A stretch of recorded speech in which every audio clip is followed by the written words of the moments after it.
Hey everybody, what's up? Robert Anton, robertanton.com. Wonderful things are happening. So you want to be a singer? Why do you want to do that? So you want to be a singer. Okay, this next installment is about something that I'm going through right now. It's always about something I'm going through, right? It's always about me. It's called Read for Inspiration. You know, since I was young, I always liked to read. I really enjoyed it. Reading took me to places that I didn't feel that I would ever get to go. My mom worked during the day. My father and mother weren't together. So I was often on my own, me and my little brother. So we played card games, board games, went swimming, played out in the streets. But we also did a lot of reading. And we read about faraway places, and we read about famous people. So through the years, I've continued to read, and I really enjoyed it. It takes me away. But now I not only read for enjoyment, I also read for information. I also read for inspiration. And that is what I'm saying to you now, that you need to read for inspiration. How can books inspire you? How can a story inspire you? Well, besides the natural thing of just taking your mind off your problems and delving into someone else's psyche, a good story can also teach you things. It can also give you ideas for movies, plays, books, music, songs. It can put you in a place where you're feeling a character and you want to say something through a song that character is saying. Beyonce said while she was doing Dreamgirls that she wrote this birthday album, most of the songs, from the things that she wished Dina could have said. And I feel that this CD is some of the deepest things that she has talked about.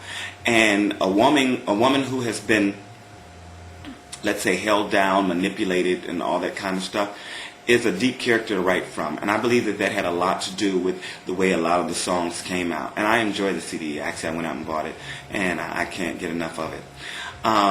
So read for inspiration.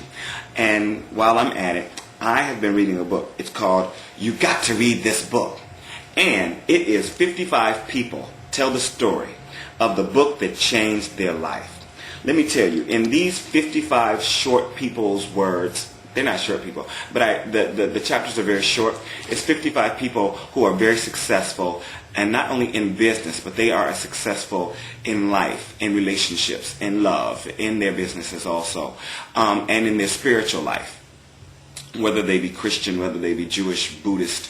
So far, none of them have, I think, been agnostic. But they all have a belief, whether it's in the spirits, whether it's in the ancestors, whether it's in God, Jesus, Muhammad. They all have beliefs. And what the book does is, from each person's perspective, it shows how these books changed their life, where they were at that time, and the book that they read that turned their life around and got them on the road to success. Not only are the recommendations for 55 great books in here, including Oprah's The Secret, but most of these people also have authored books, New York Times bestseller books. So there are probably a good 100 reference books to go to.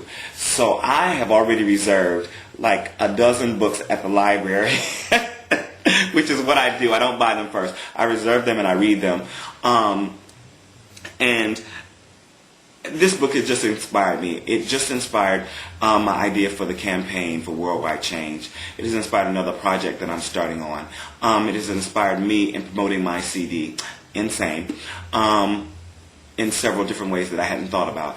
And it's an inspiration to me, and I want to share it with you. So just pick it up at the library or go pick it up on Amazon.com or wherever. But it's called You Got to Read This Book. 55 people tell the story of the book that changed their life. It's amazing. Thanks, guys. You are my friends. Take care.